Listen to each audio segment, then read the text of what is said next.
Genghis Khan, c. 1000, 162–1227, originally named Temujin, was a Mongol leader who founded the Mongol Empire, the largest contiguous land empire in history. He was born on the Central Asian steppes in what is now Mongolia and rose from a difficult childhood. His father was poisoned, and his family was abandoned by their tribe to unite the scattered Mongol tribes through alliances, warfare, and strict discipline. What he's known for: unifying the Mongols.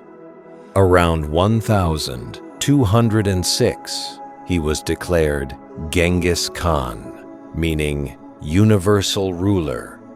Military genius. His armies were highly mobile, using horseback archery, speed, and psychological warfare to defeat much larger forces. Vast conquests. He and his successors conquered huge areas across Asia and into Europe, including parts of China, Russia, and the Middle East. Empire building. He established laws, the Yasa, promoted trade along the Silk Road, and encouraged religious tolerance. Why he's controversial?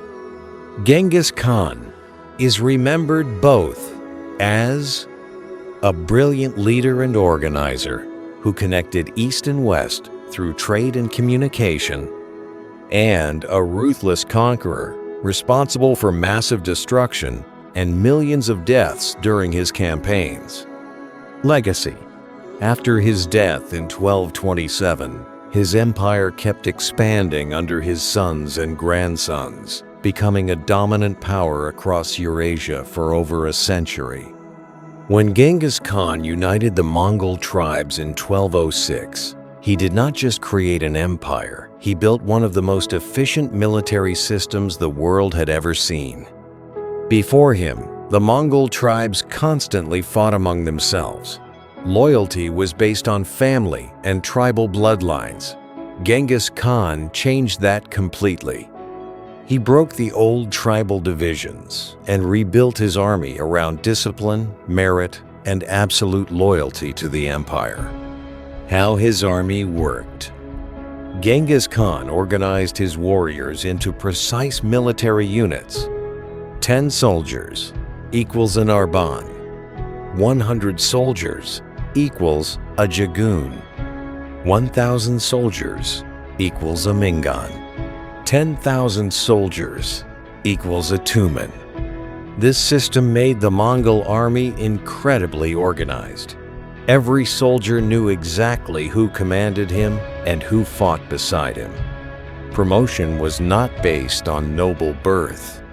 A poor shepherd could rise to high rank if he proved himself brave, intelligent, and loyal. That was revolutionary for the 13th century. The Mongols were masters of horseback warfare. Each warrior often traveled with several horses, switching mounts during long journeys. This allowed Mongol armies to move with terrifying speed, sometimes over 100 kilometers in a single day.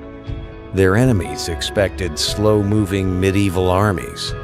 Instead, Mongol cavalry appeared like a storm from nowhere. The soldiers carried composite bows with deadly range, curved swords, lances, lightweight armor made for mobility. The famous Mongol horse archers could shoot accurately while riding at full speed. Genghis Khan understood fear better than many kings understood strategy. If a city surrendered peacefully, it was often spared and absorbed into the empire. But if it resisted, the Mongols could destroy it completely. News of these destructions spread rapidly across Asia and Europe.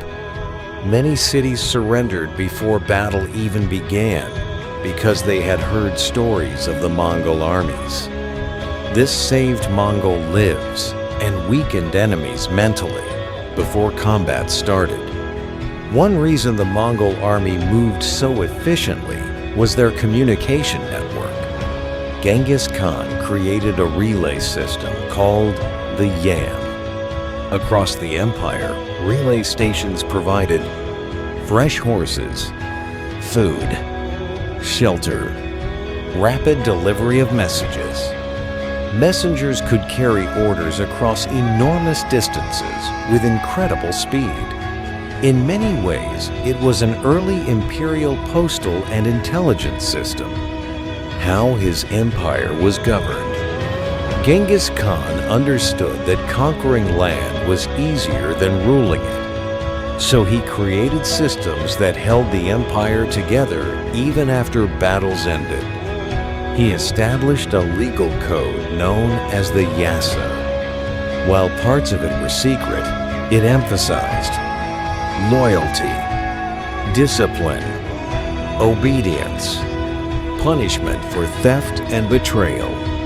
The law applied to nobles and commoners alike, helping maintain order in a massive empire filled with different tribes and cultures. Unlike many conquerors of his era, Genghis Khan usually allowed conquered peoples to practice their own religions. Muslims, Buddhists, Christians, and others often lived under Mongol rule without forced conversion. This helped reduce rebellion and made governing diverse populations easier.